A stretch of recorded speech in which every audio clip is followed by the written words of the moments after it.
मेरे प्यारे दोस्तों, आप सबका मेरे चैनल स्टोरी लवर्स में स्वागत है। अगर आपको मेरे चैनल की स्टोरी पसंद आती है तो प्लीज़ मेरे चैनल को सब्सक्राइब, लाइक एंड शेयर करिए।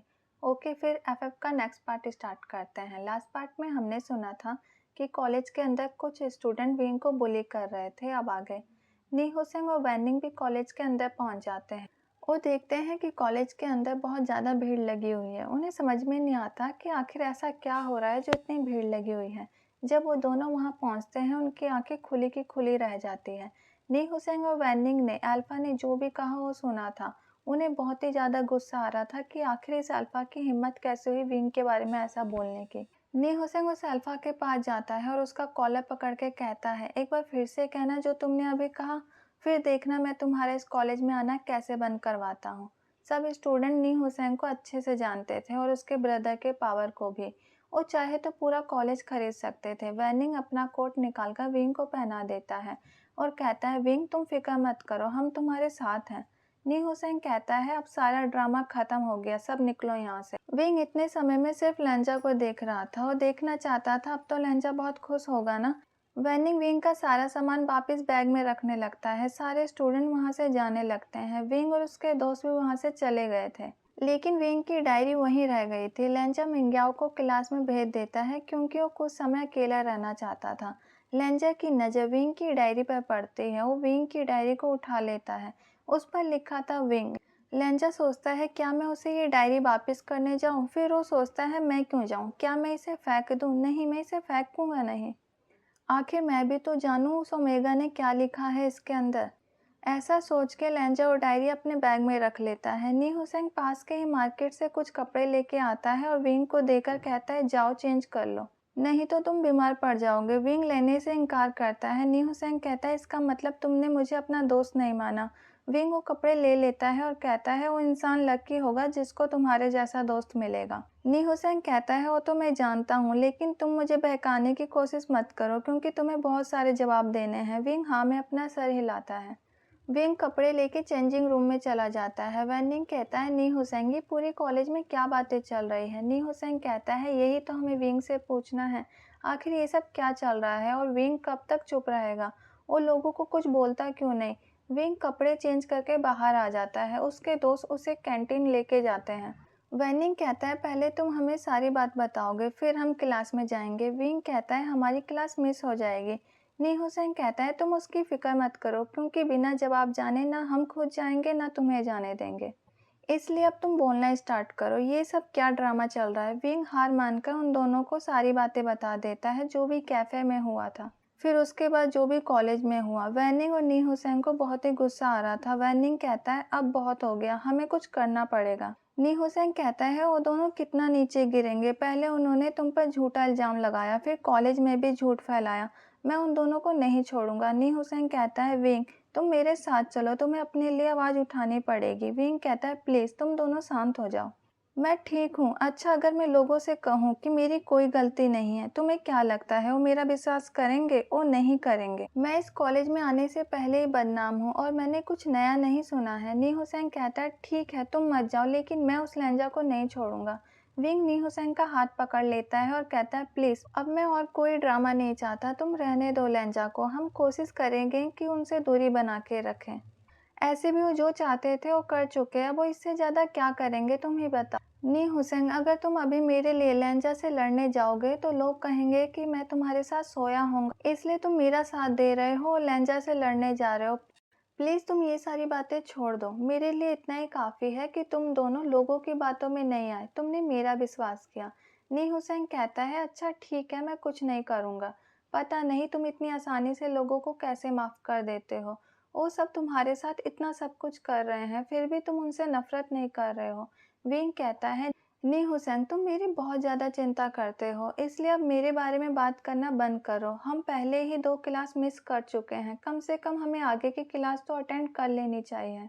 तीनों अपनी क्लास में चले जाते हैं। क्लास में भी स्टूडेंट विंग को अच्छी नज़र से नहीं देख रहे थे। विंग जब स्टूडेंट की आंखों में अपने लिए घृणा देखता है तो अपनी नज़रें नीचे कर लेता है। ये बात वैनिंग और नी हुसैन को भी अच्छी नहीं लग रही थी। वैनिंग कहता है, विंग तुम चिंता मत करो, हम तुम्हारे साथ हैं, हम तुम्हारा साथ कभी नहीं छोड़ेंगे। जब इन लोगों को कोई नया टॉपिक मिल जाएगा, ये लोग ये सारी बातें भूल जाएंगे। विंग अपना सर हाँ में हिलाता है। तीनों अपनी सीट पर बैठकर नेक्स्ट टीचर का इंतजार करने लगते हैं। लेंजा भी अपनी क्लास में पहुंच जाता है। मिंग्याओ कहता है, तुमने इतना टाइम कहाँ लगा दिया, तुम क्या कर रहे थे?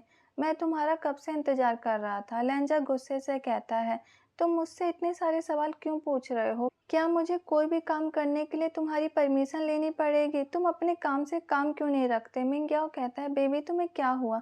तुम इतना गुस्सा क्यों कर रहे हो? मैंने ऐसा क्या पूछ लिया?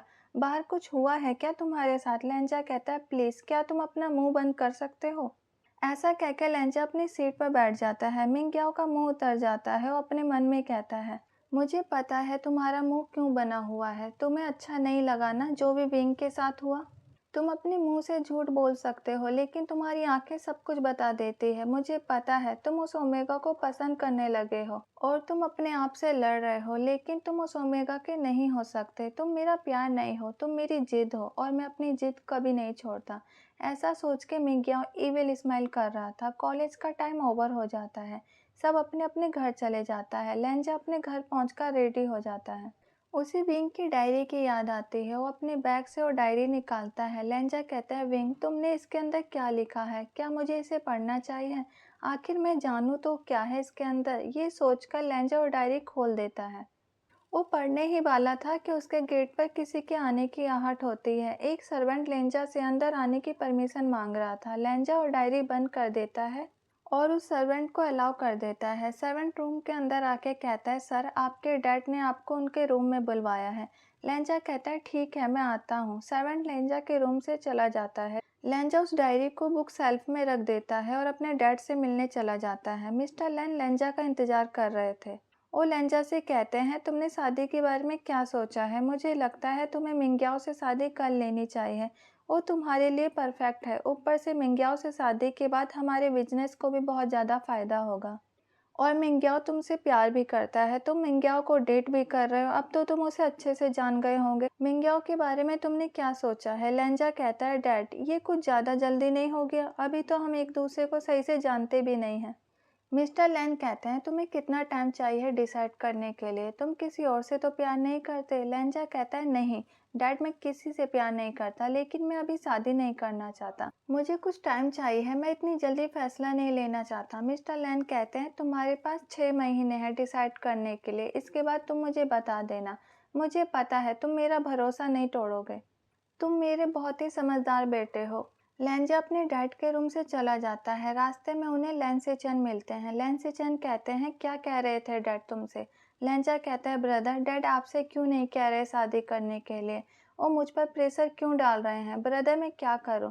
मुझे अभी शादी नहीं करनी। लेंसेचन कहते हैं, लेंजा तुम्हें डैड की हर बात को मानने की जरूरत नहीं है।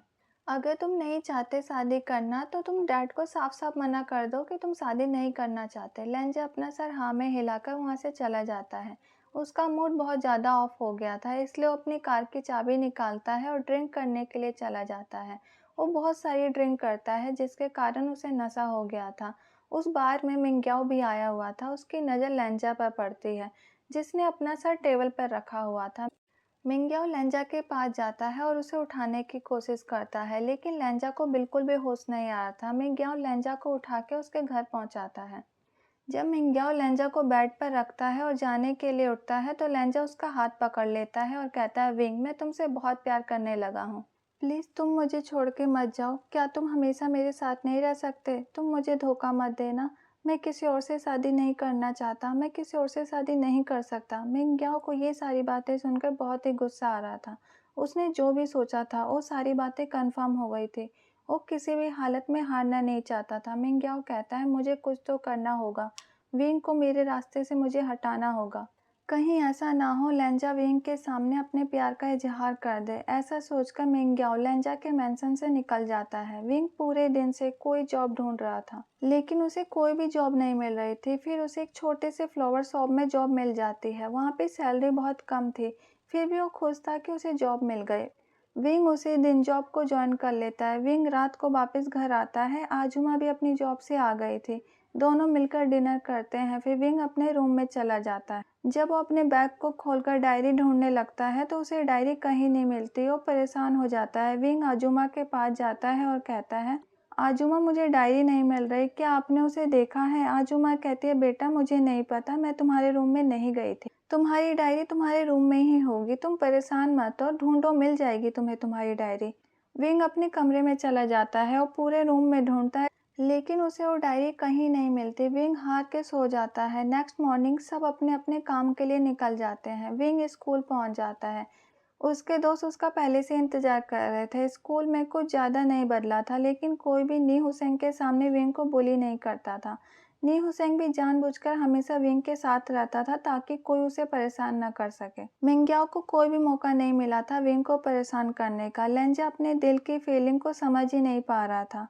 उसे बचपन से जो भी सिखाया गया था उसका पूरा असर उस पर था। अचानक से वो कैसे दूसरों पर विश्वास कर सकता है? लेंजा का दिल बार बार विंग को देखना चाहता था। वो विंग के पास रहना चाहता था, लेकिन उसका दिमाग उसे अलाउ नहीं कर रहा था। आजुमा को अपनी जॉब जाने के लिए कोई भी बस नहीं मिल रही थी। जॉब का दूसरा दिन था। वो लेट नहीं होना चाहती थी। वो सोचती है थोड़ा दूर पैदल ही चल लेते हैं, क्या पता आगे कुछ मिल जाए। जब वो जा रही थी एक तेज रफ्तार कार उन्हें टक्कर मारकर चली जाती है। आजुमा खून से सनी हुई रोड पर पड़ी थी।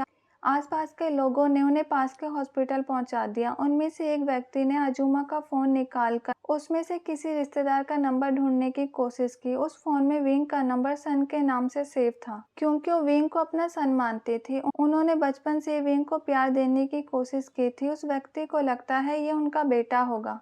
वो व्यक्ति विंग का नंबर डायल कर देता है। विंग अपना फोन देखता है। उसे लगता है इस समय आजुमा कॉल क्यों कर रही है, उन्हें तो मेंशन में होना चाहिए इस समय। विंग ये सोचकर फ़ोन उठा लेता है।